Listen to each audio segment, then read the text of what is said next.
Donc la fois passée, on s'était arrêté à l'application de la brush, la seule brush artistique qui est livrée dans la palette des formes de Illustrator.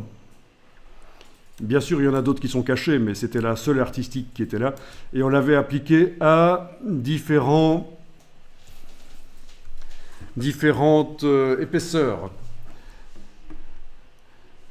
Donc ceux que ça intéresse pourront, s'ils veulent, aller sur le serveur, réouvrir le document sur lequel j'avais travaillé. Ça, c'est une chose. Vous n'êtes pas obligé de le faire maintenant. Donc je remontre juste ici. Avec la flèche noire, quand je sélectionne, ça sélectionne tout parce que suite à la décomposition de la vectorisation, ça avait tout mis les vecteurs dans un groupe, donc logique. Si je veux avoir accès à certains vecteurs et pas d'autres, il faut que j'utilise la flèche blanche plus qui permet de sélectionner entièrement une forme qui fait partie d'un groupe.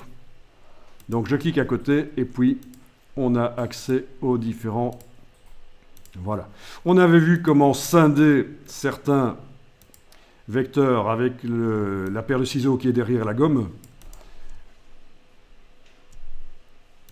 Voilà, comme ça, ça fait plus de vecteurs et donc la brush s'applique sur ces différents vecteurs. Ici, j'appelle la flèche blanche plus avec la touche commande du Mac, contrôle du PC. Donc je garde les ciseaux enclenchés et de temps en temps, je peux appeler. Voilà. Alors aussi, oui, ok. Je ne dis rien. Alors, on avait vu comment inverser aussi en principe. Si je vais voir dans la palette des formes de ce document, oui, on avait dupliqué la brush, la seule qui était là, on l'avait dupliquée en l'amenant sur l'icône là. Et on avait double-cliqué sur elle et on avait inversé le sens. Ça vous rappelle quelque chose? On avait juste été ici inverser le sens de création de la brush pour nous permettre de pouvoir choisir le sens. Par exemple, pour ce segment-ci, on avait le choix comme ça ou comme ça, tout simplement. Donc ça, c'était intéressant aussi.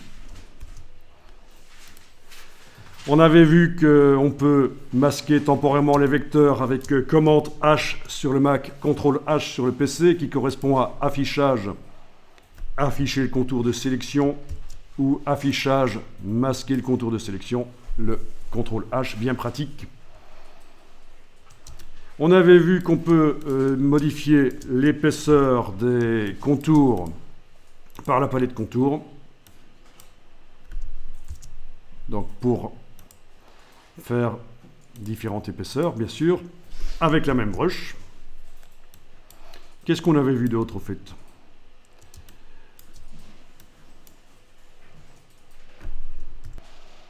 Donc il nous restait à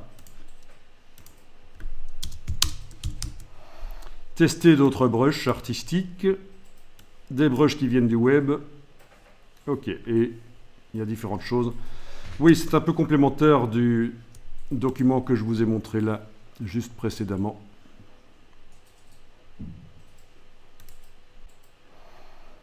Voilà.